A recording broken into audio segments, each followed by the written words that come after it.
Yeah, I know we've made so many videos about Kirby Dach, but when it comes to just the trade itself, that in which sent him from the Chicago Blackhawks to the Montreal Canadiens, we haven't actually talked about this one specific aspect of the trade in too much depth.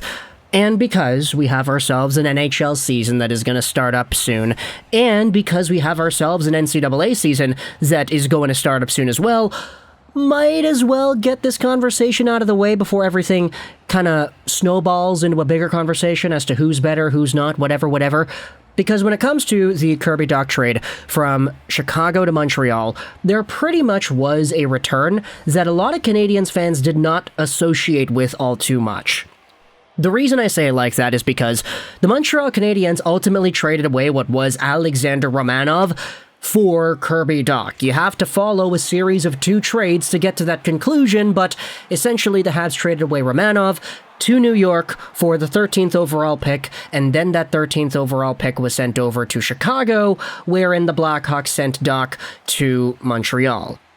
This is where things get a little bit interesting, because when it comes to that 13th overall pick, the Canadiens never really got all too familiar with it. They had the pick for 20 seconds before Gary Bettman made the announcement of the second trade, and so in the split moment where Canadiens fans were freaking out, like me, for example, saying, oh my gosh, the Habs have the 13th overall pick, they're getting Slafkovsky and whoever else is at 13, all of that excitement kind of went away when it was like, wait a minute, no, not 13th, the Habs got Dach.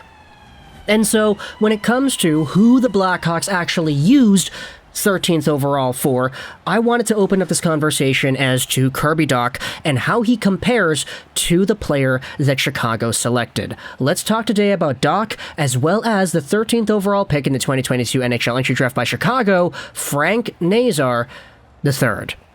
Let's just say Nazar, for the sake of making things simple. Now, Kirby Dach has been explored a ton on this channel. We've talked about his profile, we've talked about the ups, we've talked about the downs, we've talked about what he could be, how he can project to potentially maybe maxing out as a Ryan Getzlaf type player if he really does put the work in, but at the end of the day, Dach remains to be seen. We have to wait till the NHL season comes and goes before we can really judge Dach as a Canadian, but for Frank Nazar III, there you go, I did it again. Let's just say Nazar. He is a pretty interesting Chicago Blackhawks prospect. Now, he was taken 13th overall as a 5'9", 174 center right-wing player who is right-handed, born in January of 2004. This player, if you'd seen the Why I Want video talking about him, he is pretty much one of the most interesting players of the entire draft, especially when you look at his draft stock. He was ranked 5th overall by Elite Prospects and 7th by Future Considerations, but Craig Button had him at 25, McKean's had him at 12, and NHL Central Scouting had him as the 21st highest-ranked North American skater, which means in the eyes of NHL Central Scouting, he probably should have been a second-round pick.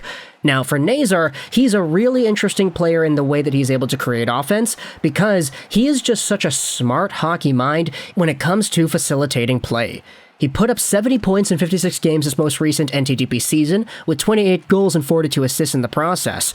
He also was over a point per game for Team USA at the World Under-18s, with 9 points in 6 games. If you read the scouting report on Elite Prospects, it actually says this, that Nazar makes subtle, almost imperceptible plays at every corner of the ice to create advantageous... Why the heck does it say it like that? Advantages. Just say advantages, man. Why is there a little dash there? He creates advantages for his line mates. Little things like dragging defenders toward him on entries to create half-ice 2-on-1s, or driving the net off the puck to give his line mates more runway. The more attention you pay to Nazar, the more you appreciate his offensive genius. And that's kind of it, man. He makes such small yet incredibly effective plays that facilitate play the right way, and we highlighted this and more in the Why I Want video. It's actually funny, if you go into Elite Prospects, the Why I Want video is right there on the video section for Frank Nazar, which is kind of cool because I don't work for Elite Prospects, but anybody who is over there with the EP crew and filling out the video section for the prospects on the website, hey, thank you very much for including me. It makes me feel a lot less imposter syndrome when it comes to making hockey videos the way that I do. But the reason we're talking about this angle here on the channel is because when you take a look at Corey Pronman's most recent mailbag, he actually has a very specific part of this conversation pasted into the article. The link will be in the description if you want to go ahead and read it. It was from earlier last week, I believe, but this screenshot was posted onto the Canadian subreddit, which is why I feel comfortable going out there and putting it here on YouTube. This is what Corey Pronman writes about when it comes to Dach and Nazar. Chicago essentially traded Dach for Frank Nazar, and I'm wondering who would you rather have and why, Brady asks Pronman. Great question from Brady. On the surface level, Dach is clearly the better player right now. He's a lot bigger, although he's not as good as a skater of Nazar, but not that far off, and while Nazar is more competitive, Dach has a more natural offensive touch. Dach was a third overall pick for a reason. He's a rare combination of tools between his frame, feet, skill, and vision down the middle. Dach is far from perfect, though. There's a reason why Chicago traded him. He's a very frustrating player. Going back to his draft season in 2019, it was inconceivable how a player with his tools, who played as much as he did for Saskatoon in the WHL, was barely over a point per game in junior. He could dominate a game, as he did in the first round of the playoff series that year, and he also had a stretch where he had 3 points in 14 games. Dach can be a frustrating player, and I understand why Chicago wanted to move on for what looks like will be a long, painful rebuild in Chicago. They get to turn the clock back a little bit, and they get Nazar for longer, with more cheap years. With all that said, I would still prefer Dach, even with his imperfections. You trade that player and will basically be trying to replace him shortly after. Example, with Adam Fantilli in the upcoming draft. Nazar is a great player, but Dach could be a true first-line center if you get him right. And this is a very optimistic look on Kirby Dach and what he could be at the NHL level, as it should be, because Dach has a sky-high ceiling towards becoming that Ryan Getzlaf-type center that we talked about. It's just an uncertainty at this point, and the fact that the Blackhawks have had so much trouble with his development in the ways that they had wanted him to develop, because, sure, even though he had a pretty good season last year, 10 points in 18 games, the fact is he got injured in the World Juniors before the season even began, which is why he only played 18 games in the first place. The season after, though, where Kirby Dach had 26 points in 70 games, that definitely was a little bit of a turnoff for anybody in Chicago going out there and wishing that Dach would be the best version of himself. In return, you're getting yourselves a guy who has had no issues so far with work ethic, with his motor, with consistency as well, and heading over to the University of Michigan, Frank Nazar is going to have himself a team around him that can potentially just absolutely enable the best out of his game.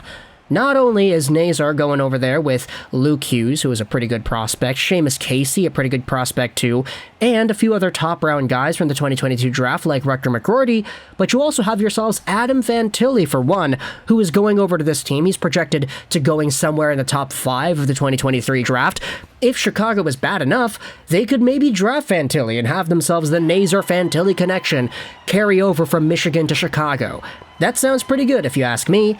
And sure, there was a Dach and a Dach connection because Colton Dach, Kirby Dach's younger brother, was also a Chicago Blackhawks forward, but you could kind of see the writing on the wall for Kirby Dach with all of the conversations going on about the Blackhawks wanted to trade him and DeBrincat and everybody, even though Kirby Dach is still really young. I mean, the guy's 21 years old, for crying out loud. It's just apparent that the Blackhawks valued the age a little bit more, and they valued, okay, Dach has not gone the way that we wanted him to, so why not try to reset the clock, get a guy who is a lot younger, who we can try to start from scratch in terms of developing and hopefully mold into a player that we're more happy with.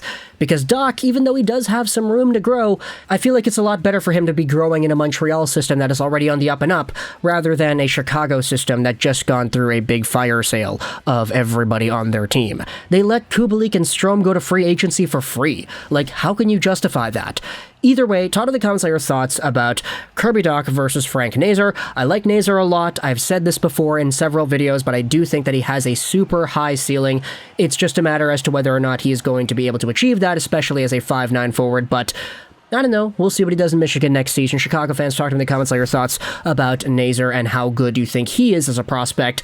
And what are your thoughts on Kirby Dach and his development so far and what he could be for the Montreal Canadiens? Habs fans, talk to me in the comments as well. How do you feel about the trade? Do you like the idea that they traded away Romanov for Dach or Romanov for Nazar for Dach? There were a few extra picks thrown in there, but just for the sake of making things interesting, we're keeping things at a baseline level. But among the 3 assets that we talked about, which one would you rather have? Romanov, Nazar III, or Kirby Dach? Talk in the comments your thoughts. I hope you enjoyed this video. Trolls 99, and bye.